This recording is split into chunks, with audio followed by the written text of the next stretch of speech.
Olá a todos, sejam muito bem-vindos. Eu sou a professora Shirley Botelho, do componente de História, e te convido a fazer a leitura do nosso objeto de conhecimento. A aula de número 39 tem como objeto de conhecimento as lógicas mercantis e o domínio europeu sobre os mares e o contraponto oriental. Detalhamento: o início da colonização da Amazônia, a construção do Forte do Presépio, 1616, e o sistema de capitães de aldeia, de 1616 a 1686. Vamos então à nossa aula.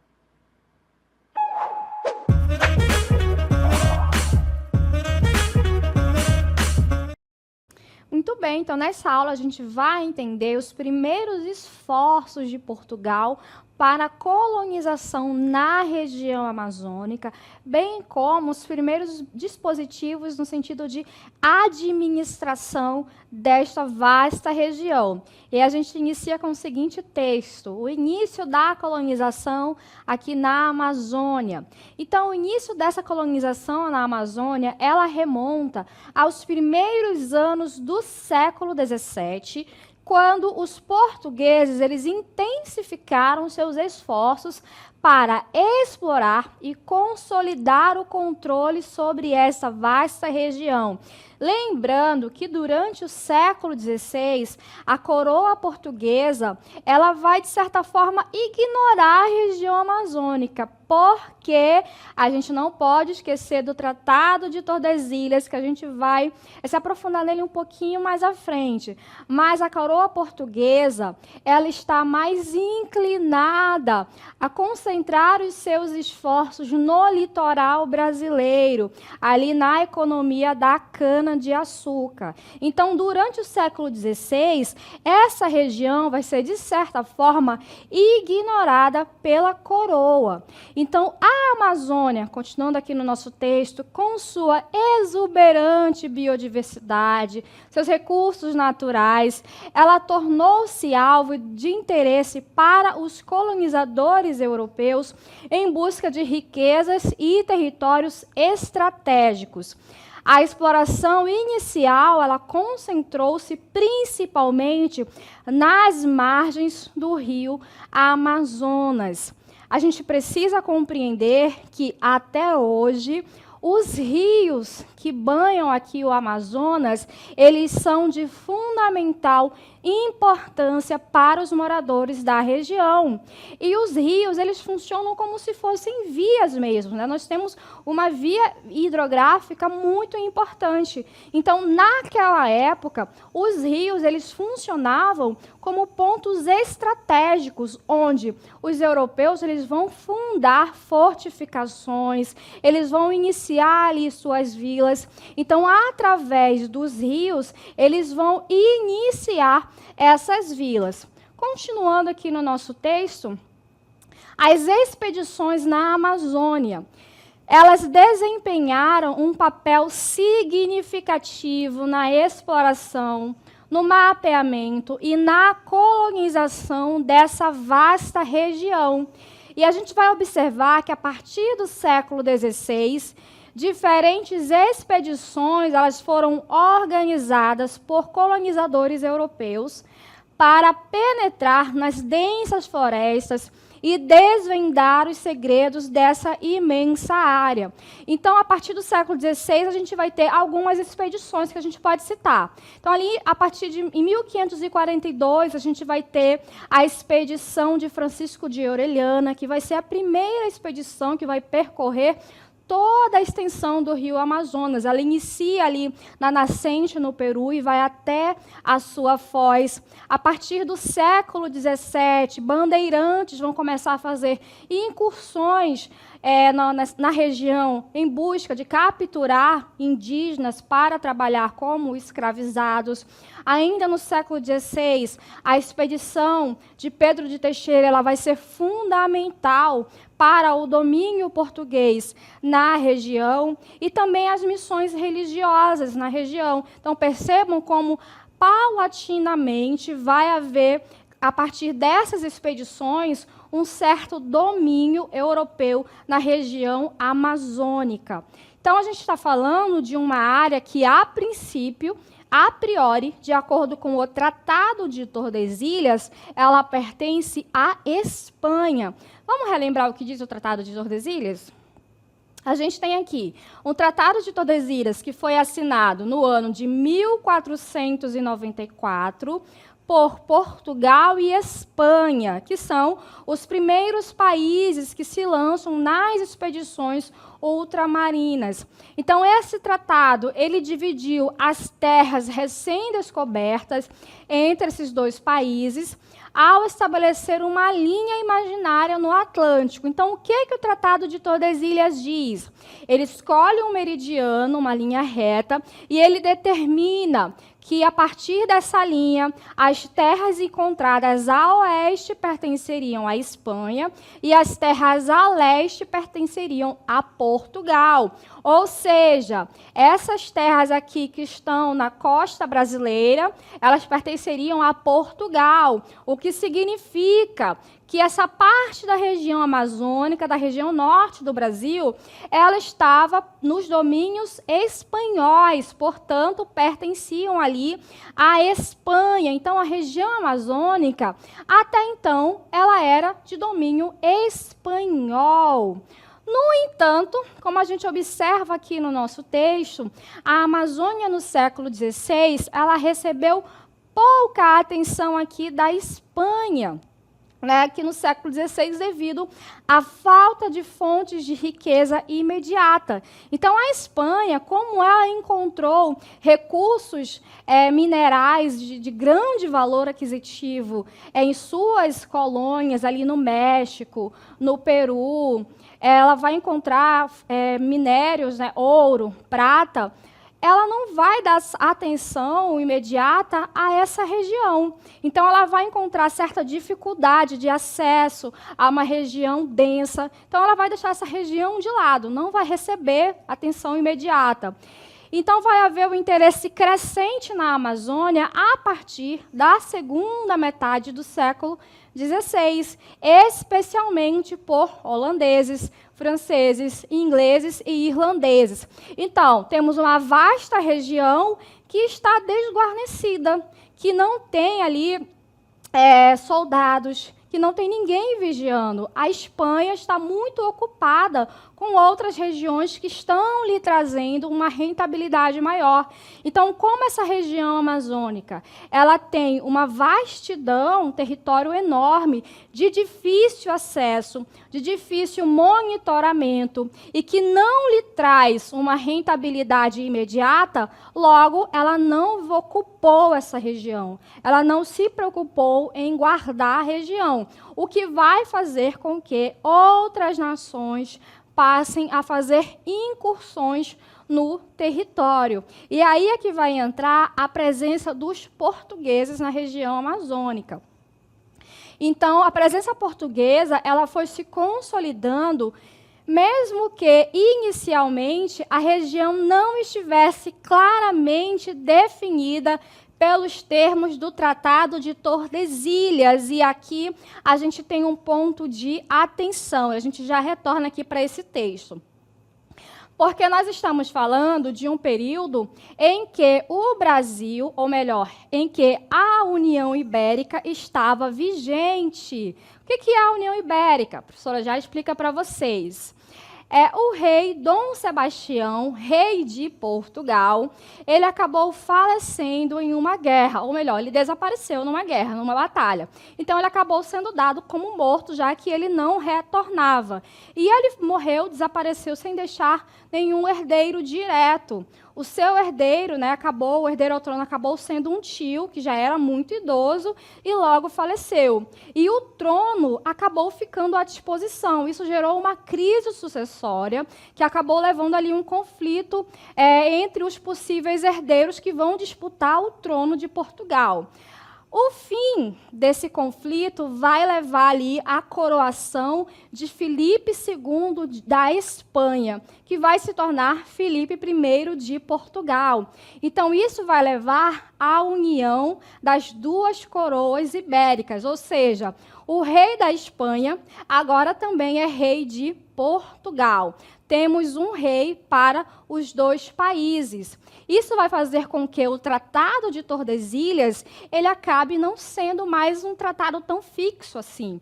Então, os portugueses que estão aqui na colônia, eles começam a invadir o território, a fazer incursões no território. Eles vão cada vez mais se interiorizando. O Tratado de Tordesilhas ele não tem mais assim tanta... ele não se torna mais tão fixo como ele era antes. Então, os portugueses, já que estão sob o domínio espanhol, eles começam a penetrar na região amazônica do domínio espanhol, já que estão agora respondendo à coroa espanhola. E voltando aqui para o nosso texto, essa situação ela destacou a necessidade de acordos adicionais entre Portugal e Espanha, como o Tratado de Madrid em 1750, que redefiniram as fronteiras da América do Sul e buscaram resolver disputas territoriais. Então, o Tratado de Madrid, que foi assinado aqui em 1750, ele foi um instrumento que ele legalizou o avanço dos portugueses na Amazônia. Um dos seus idealizadores foi um diplomata português que nasceu no Brasil, Alexandre de Gusmão, e ele queria resolver essas disputas territoriais de forma diplomática. E ele vai utilizar o conceito de uti possidetis, ou seja, é um princípio que era utilizado na época que definia a garantia do direito de posse da terra pela ocupação. Então, adotou-se o princípio de que cada potência manteria o que efetivamente ocupasse.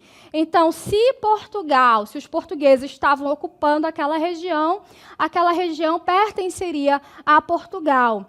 E as fronteiras elas não seriam definidas mais por um meridiano, por uma linha reta, mas essas fronteiras seriam definidas a partir de recursos hídricos, de rios, enfim, não seriam mais algo como um meridiano. Continuando aqui no nosso texto, a gente vai ser transportado aqui para o forte do presépio. Como vocês observam aqui, atrás nós temos um forte. Essa parede que tem erguida aqui, ela representa o marco inicial da ocupação portuguesa na região. E eu digo ocupação e não presença, certo? Em 1616, ocorreu a edificação do Forte do Presépio, em um local estratégico da capitania do Pará, o que marca o início da empreitada portuguesa para expandir o domínio português sobre a região amazônica, que estava sob o controle dos reinos ibéricos. Então, nós temos aqui a pedra fundamental para o início dessa ocupação. E qual era o objetivo da edificação do Forte do Presépio? A gente tem aqui que era facilitar o controle total da bacia amazônica por parte de Portugal e possibilitar a progressiva dominação das terras pertencentes à Espanha, porque em 1616 ainda estavam sob domínio espanhol, ainda sob a União Ibérica. Então, diante das constantes invasões estrangeiras, Portugal, acaba tomando as rédeas da situação e criando esse forte para impedir que outras nações acabassem ocupando essa região que estava muito próximo aos domínios de Portugal. Então, Portugal temia que essas nações acabassem também entrando nos seus domínios portugueses. Então, já que a Espanha não estava dando a devida atenção a essa região, Portugal acaba tomando essa iniciativa. E qual é o resultado disso?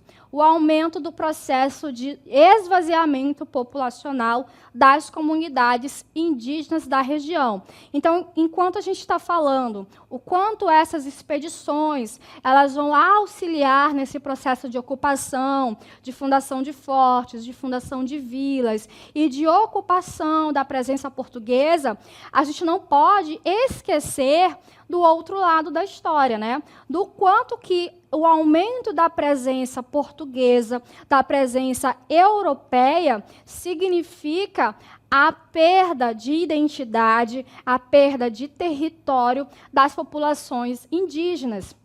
Existe a questão das doenças que são trazidas pelos europeus, doenças às quais os indígenas não têm imunidade, e muitas perdas humanas vão ser ocasionadas por conta dessas doenças, além da questão da violência, né, que os indígenas vão ser subjugados por conta dessa dominação. Então, vai haver esse processo de esvaziamento populacional. Muitas comunidades vão ser desterradas, vão ter que sair do seu local por conta dessa presença europeia na região. Então, para a gente entender que, a partir da fundação desse forte do presépio nessa localidade, a partir daqui nós temos a pedra fundamental para o início da colonização na região. Então, várias capitanias vão ser criadas para efetivar essa colonização.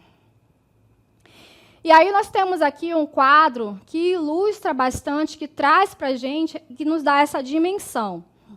Então, observem aqui comigo. Esse quadro ele apresenta a divisão da Amazônia em diversas capitanias durante o período colonial e revela informações muito importantes aqui para a gente, que permitem inferências relevantes sobre o processo de ocupação na região amazônica. E a gente percebe aqui nesse quadro uma diversidade administrativa. A gente tem aqui, na primeira coluna, a capitania, na segunda coluna, a propriedade ou donatário, e na terceira coluna, o ano de criação ou o ano de doação dessas capitanias. Vocês percebem que aqui a gente está falando como se fossem capitanias hereditárias, é do mesmo molde como se fosse estabelecido ali no litoral brasileiro, certo? Na mesma lógica. Então, a gente percebe essa diversidade administrativa. Percebam que a Amazônia ela foi subdividida. Observem aqui que ela foi subdividida em várias capitanias. A gente tem aqui a capitania do Maranhão, a gente tem aqui a capitania do Pará, a gente tem aqui a do Gurupá, Caeté, Cametá. Nós temos aqui a capitania também de Marajó, de Cumã, Cabo Norte, Xingu. E voltando aqui para o início. Então, enquanto nós temos, e essas capitanias, algumas elas foram criadas, ficaram sob o controle direto da coroa portuguesa, como a do Maranhão e do Grão-Pará, a de Gurupá também, enquanto outras elas foram entregues a donatários particulares. Isso mostra estratégias diferentes de ocupação e controle, dependendo ali do interesse estratégico da coroa em cada região. E aí a gente observa, Maranhão, Pará, Gurupá, sob o controle aqui da coroa portuguesa, enquanto Caetá e Cameté, por exemplo, sob o controle de particulares. Percebam aqui.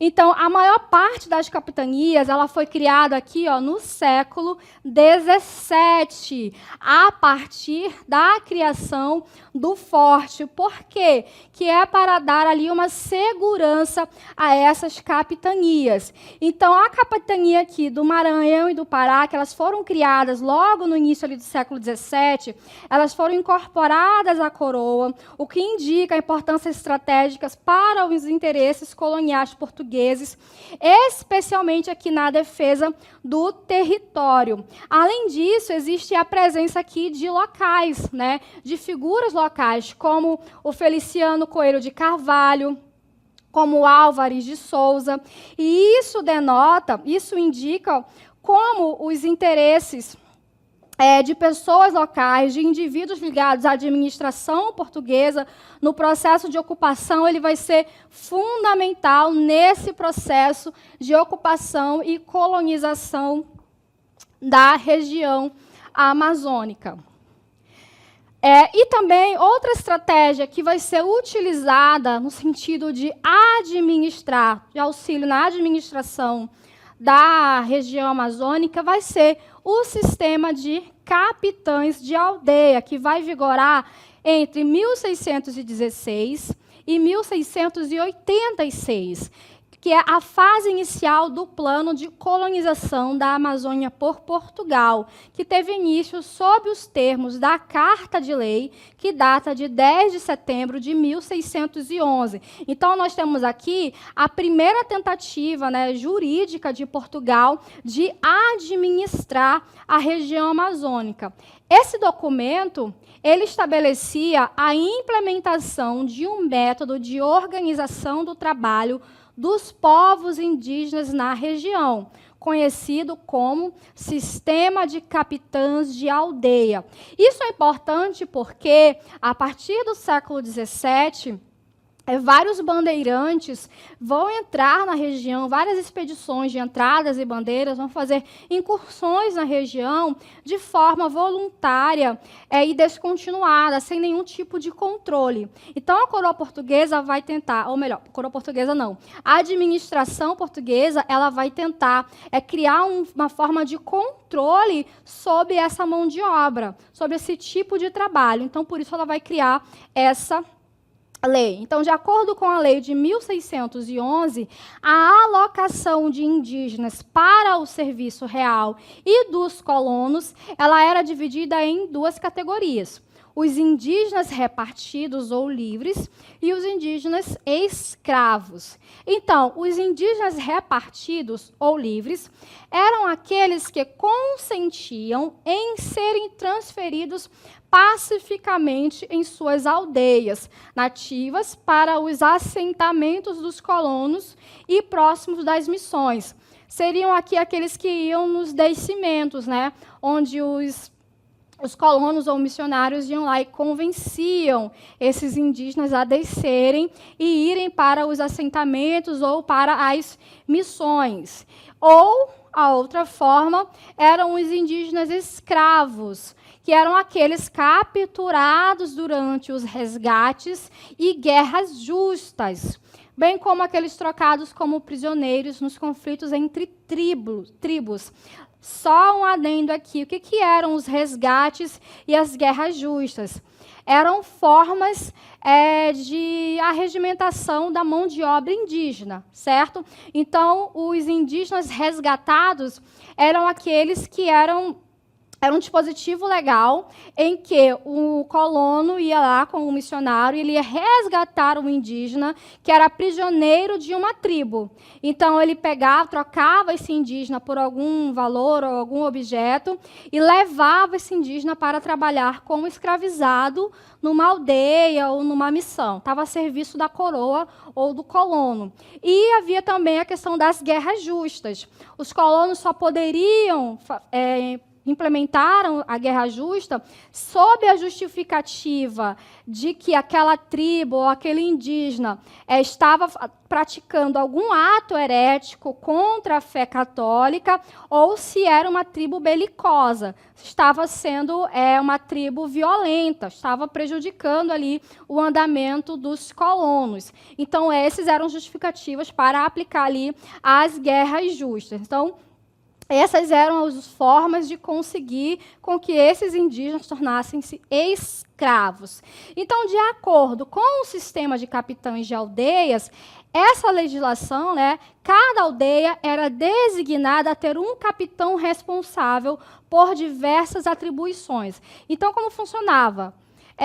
os colonos, eles cooptavam um indígena, e esse indígena, ele seria designado para ser um capitão de aldeia. Ele seria, quais são as suas atribuições? Ele iria garantir e executar as responsabilidades atribuídas pela coroa portuguesa à aldeia. E esse cargo conferia ao indígena certo prestígio, e muitas vezes era motivo de conflito ter esse cargo, porque dava uma certa segurança a esse indígena e à sua família, que não seria levado como escravizado, por exemplo. Então, ele tinha essa obrigação, essa responsabilidade de aplicar as leis da coroa. Então, ele precisaria também supervisionar os métodos de recrutamento e subjugação da mão de obra. Então, ele iria determinar como seriam cooptados esses indígenas e determinar ali a mão de obra, como ela seria empregada. Além disso, ele iria administrar a distribuição e locação dos indígenas entre colonos,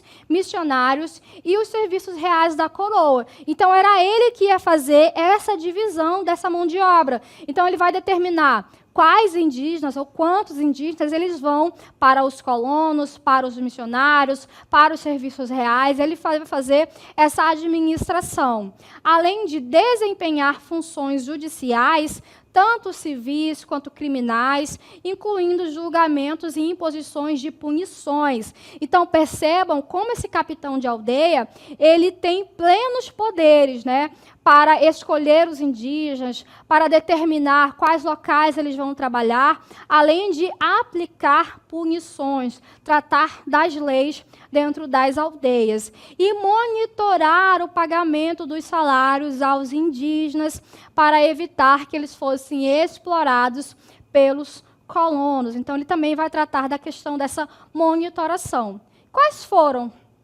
Vamos ver agora quais foram o resultado dessa lei, da aplicação da lei de 1611.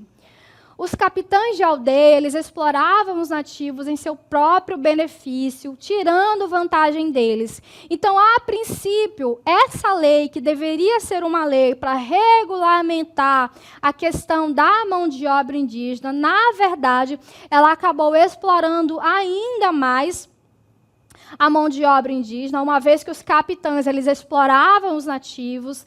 A lei, ela, em vez de proteger, ela acabou ampliando ainda mais a sua escravização. As ações brutais dos colonos com os nativos desagradavam bastante os missionários religiosos, e houve um aumento da disputa entre os colonos e os missionários pela mão de obra indígena. E aí a gente observa que esse foi o saldo da aplicação da lei de 1611. Vamos observar agora, né, como foi o resultado da estratégia da instalação do Forte do Presépio. E aí a gente tem, né, a estratégia do Forte do Presépio e o sistema de capitães de aldeia na Amazônia colonial. A instalação do forte, ela representou o primeiro passo dos portugueses para estabelecer a sua presença na região e acabou sendo uma base estratégica para a defesa e para a exploração colonial. Então, temos aí a pedra fundamental para o processo de colonização, de ocupação portuguesa na região amazônica. Paralelamente, o sistema de capitães de aldeia acabou sendo uma estratégia utilizada por Portugal para organizar o trabalho dos indígenas na Amazônia, embora tenha sido marcada por abusos e exploração. Então, foi aí o primeiro dispositivo legal no sentido de tentar administrar a mão de obra indígena. Posteriormente, vão haver outros dispositivos, outras leis, né, inclusive para tentar conciliar o conflito entre colonos e missionários, mas isso aí fica tema para próximas aulas, certo? Então, a gente finaliza assim a nossa aula.